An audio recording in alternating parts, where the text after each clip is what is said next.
Stephen A. Smith opened Friday morning's first take by addressing his now viral interaction with LeBron James that transpired courtside during the Lakers' home overtime 113-109 win over the Knicks Thursday night. Described as an unexpected confrontation, Smith, 57, spoke at length about what transpired, stressing the exchange was between him and a fellow father, not a 21-time NBA All-Star. That was LeBron James coming up to me, unexpectedly, I might add, to confront me about making sure I mind what I say about his son, Smith said in regards to James' eldest son, 20-year-old Lakers rookie Bronny James. Can't repeat the words because they ain't suited for FCC airwaves, that's what he was doing.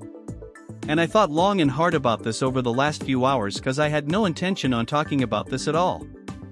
And the reason was because it was a one-on-one, I wouldn't say it was a conversation but it was a one-on-one confrontation. But then I wake up and everybody from ESPN, my agent, and everybody else sending me that this thing had gone viral, so, ultimately it was unavoidable and that is why I have to discuss it now. That wasn't a basketball player confronting me, that was a parent, that was a father. I can't sit here and be angry or feel slighted by LeBron James in that regard. By all accounts, he's obviously a wonderful family man and father who cares very, very deeply about his son, and based on some of the comments he had heard, or shall I say I think he thought he heard, clearly took exception to some of the things he heard me say, and he confronted me about it. Smith continued that James' representation has his contact information and if the father of three were interested in a private conversation, the ESPN star, who is in the process of re-upping with the network on a 5-year, $100 million deal, would have been open to doing so. That is not what he elected to do. Instead, he elected to confront me while I was sitting courtside, Smith continued Friday. He walked right up to me, and he said what he had to say, and he feels like I was slighting his son. Now let me tell you what I feel.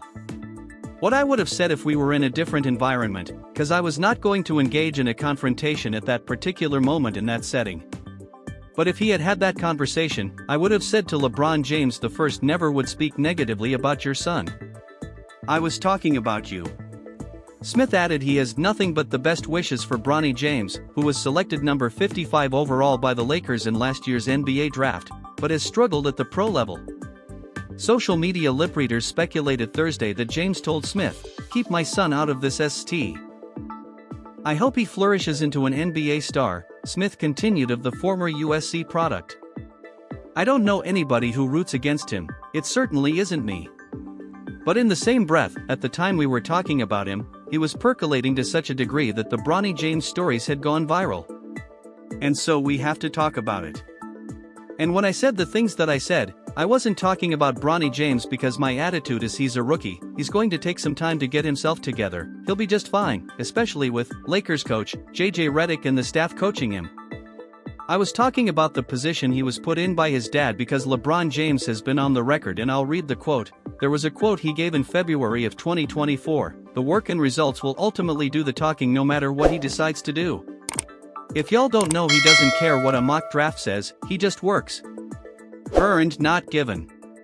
Smith also highlighted pre-draft comments from James, 40, noting, "Whatever Bronny is at, that's where I'll be," and stressed the pressure the budding athlete is under. Anything that goes awry as it pertains to his son, there's going to be a microscopic eye even more intensified on Bronny James because of his dad and what his dad had said, Smith said. And that's what I was talking about. Come on, man, this is the situation that you're putting him in. That's where I was coming from. I can be a bit more outspoken about it, but to be quite honest with you, to be in that moment, to have LeBron look at me the way that he did, for me to be a father of 2 daughters, for me to know how much love fathers have for their children and to hear what he had to say, it was all about his son. Smith reiterated he wasn't speaking on Bronny but James and the situation his son is in. I really understood where he was coming from, he was very, very upset, I could tell, Smith said. In the end, like I said, as a father, I get it. I'm not offended, I'm not insulted. If I was in his position, I can't definitively say I would not have done the same thing. I'm not blaming him one bit. Smith previously spoke about James and Bronny in a late January installment of First Take, where he told the Lakers superstar, "Stop this. We all know that Bronny James is in the NBA because of his dad." The first game of the season, opening night, the Griffies in attendance, father-son duo playing in an NBA game for first time, an absolutely, positively wonderful story. And then reality sets in, Smith said. adding he is rooting for Bronny's success. James' agency, Clutch Sports, previously told Smith to ease up on Bronny. The Lakers improved to 40-21 on Thursday while the Knicks, now 40-22, await news on star Jalen Brunson, who exited early with an ankle injury.